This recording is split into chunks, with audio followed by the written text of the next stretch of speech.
Hi there, beautifuls. Today I have this desire to talk about the transits. Right now, the sun is in gate 6, the gate of conflict, the gate of friction, and the earth is in gate 36. Both of these gates are or live in the solar plexus, which points to the fact that there is lots of emotional energy in the world right now. Lots of people feeling emotionalities in different ways. I love studying the transits. I've said this before, but I'll repeat it. If you're someone who loves human design or who's studying human design or is interested and moved by human design, it's super nice and cool to look at the transits every day and to observe how you can see it in the people around you, just in the energy, and feel it in the energy around you, and also what's going on within yourself, looking at your chart. This is a really, really good way to understand the energies, and this has been like my way to have a relationship with the gates. So I think it's like September 17 or 18. I never know what day it is, but it's one of those two, 2023. And so this video is nice to listen to if you're, close to that date and that's what's going on. And I'm going to be talking about two things that I've observed these days. And so how can you use that information is, how are you feeling that yourself? How is this information and this light literally coming in from the transits helping in your deconditioning process, right? That's the goal, is how is it helping you to evolve, and what are we evolving into more and more of who you actually truly are. But also, this is about gate 6, right? So if you have gate 6 in your chart, this is a theme that you're constantly going to be learning about. This is constantly, you're going to be living out this theme. Whereas if you have the gate undefined in your chart, this is an energy that you're constantly going to be coming into contact with through your relationship to other people, also the transits, of course. And so that tells you a little bit about how you can use this information in your own life. So two things that I've noticed about gate 6 in these 2-3 days that it's been in the transits. Actually, three things. The first thing is just noticing how emotional energy works and having in mind that, at least through the lens of human design, the change that is coming in the world in 2027, and that's just like the end date, right? But it's a change that's been happening all this time. That's why, we're the human in transit. That's what Ra used to call us, the human in transit, because in 2027 a new evolution comes into the earth. And the whole change in that human, the whole evolution, what's happening is in the solar plexus. It starts in the solar plexus. And what is about is that center becoming this awareness center. So if you think about it, everything that's changing and evolving is about us being able to be aware of our emotions and us understanding that we actually create our life based on this emotional frequency. It's kind of like moving down from the mind into the solar plexus, and then creating from that space of emotional awareness. And so just with that information, not even getting into the specifics of the gate 6, we can see that all of these moments in our life that are emotionally charged are helping us to gain emotional awareness. And how do we gain emotional awareness? Is through understanding that we are not the personality, that we are not the person that is living this like victim story in the mind, and that we have the ability, the capacity, that we are the consciousness behind that and can become the observer in our lives. And through that process of learning to be in the observer position, also in human design called the passenger consciousness, we can detach from what's happening to the person, from what's happening in the movie, and we can not be moved by it like if you are in a storm and you're just this victim getting pushed around. We can be moved by it in a different way. It's not that we're not going to be moved by it. That's not even the point. It's that we can be moved by it in a totally different way. Now we're like in the movie theater eating popcorn and sipping on whatever. I was going to say soda, but I would be sipping on like tea and eating something like cheese or something. Cheese and wine sounds good. And then you're looking at this film, right? You're looking at this movie and you're kind of like, what's gonna happen? And you're enjoying all of the drama and the emotionality that comes with being a human, because being a human comes with that. That's one of the realizations of the solar plexus, is the intricacy of the human emotional system, and how coming here to just experience whatever it is we come to experience comes with all of this emotionality, this up and down, whether you have a solar plexus defined or not. And so you can be watching a movie and you can cry, and then you can go out of that movie, like leave the movie theater and be like, that was the best movie I've ever seen. And the fact that you were crying does not make you say that it was a terrible experience or a terrible movie.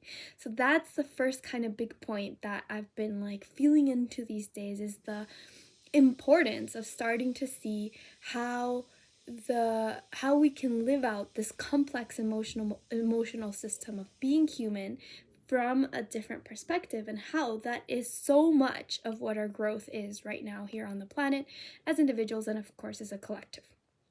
The second thing, this came to me during the first day 6.1 of the transits, and it was just so related to what was going on in my life. It was crazy to see the gate of conflict and friction come in, and how much conflict and friction I started feeling, especially through the relationships in my life. And of course, I'll repeat that my gate 6, I think I said this, my gate 6 is undefined. So I'm going to be living this theme and learning about this theme through my relationships. So yeah, friction, conflict just came into my life. But one thing that I realized really quickly is what a blessing conflict can be. And sometimes I hate saying this, because if you're in a place where you're living this friction and conflict and somebody says that, it sounds super annoying. But I feel like it's my responsibility to share it if I'm able to feel it in that positive light. I'm not always able to feel it in that positive light, and I want to make that clear. Sometimes we're just like in that gate 36 in the hole, in the crisis, and we have to go deep, deep, deep before we can see any light. But if you are able to look at this conflict and friction, and basically the areas in your life where there's so much resistance, maybe it's one, I think for a lot of us it works that way, where there's like this one area in our lives where there's all this resistance and everything else is working, but there's one thing that we really want and it's not flowing, or we don't understand like why it's not happening the way that we think it needs to happen. And if we can really step back and look at that, we can realize that emotions are messengers in our life, and that the conflict and the friction and the resistance and the uncomfortableness, it's not just here to make us uncomfortable. Yes, it's here to make us uncomfortable, but that's not the end all be all of it. It really is a messenger, and that this discomfort can lead to us understanding something really vital and important, which is that in those places that you are feeling conflict and resistance in your life, you're probably trying to control something. You probably think you're still the driver. You think you're still in the driving seat in that aspect of your life, and you have this image of how things need to be, or this, just this thought pattern of I'm doing this the right way or the wrong way, whatever conditioning it is, but things just don't flow. And if you're experiencing conflict in your life, then that's pointing to the fact that you need to let go, and there's this relief, when you can go from the perspective of looking at conflict, looking at unflow, looking at resistance, and being in the mind looking at it, when you're saying, okay, it's not working, how I'm gonna make it work, what's my next step, I'm gonna, you have this like superwoman or superman suit on, and you're sure that, you just gotta figure it out. And you can move from that place to just observe and be like, ooh, okay, there's a lot of conflict here, or like life is not flowing. There's something that's not working. And even like this, like a little bit of humor can help, but however it flows for you, to position yourself in that the passenger seat perspective, but you're no longer, and it's subtle, but you're no longer in that mind being like, what's my next step, I'm gonna fix this. You're just looking at it, and there's this acceptance of like, this is not flowing, but you are in a different space right now, there's this huge relief when you are able to get there. This huge relief, because then you can see really clearly, oh, like I'm part of the conflict. Like I'm creating the conflict by trying to mold everything to go this way, trying to shape everything to go, this having this like mental picture of how it should look, and then like working with the energy so that everything can go into that picture, and it's just not fitting there. And so conflict can be uncomfortable and, something that is hard to be human, but it can be incredibly illuminating in showing us the areas in our life where we need to let go of control, where we need to say, you know what, maybe I have it wrong. Like maybe this mind mental image, it's the wrong thing.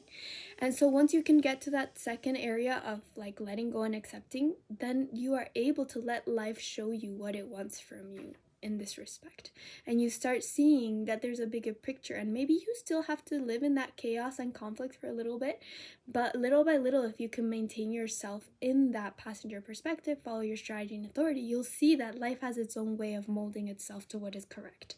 So that is the first point that I've kind of been pondering with this transit. And the second and last point is that how important it is to listen to our emotions in terms of how much they help us discern.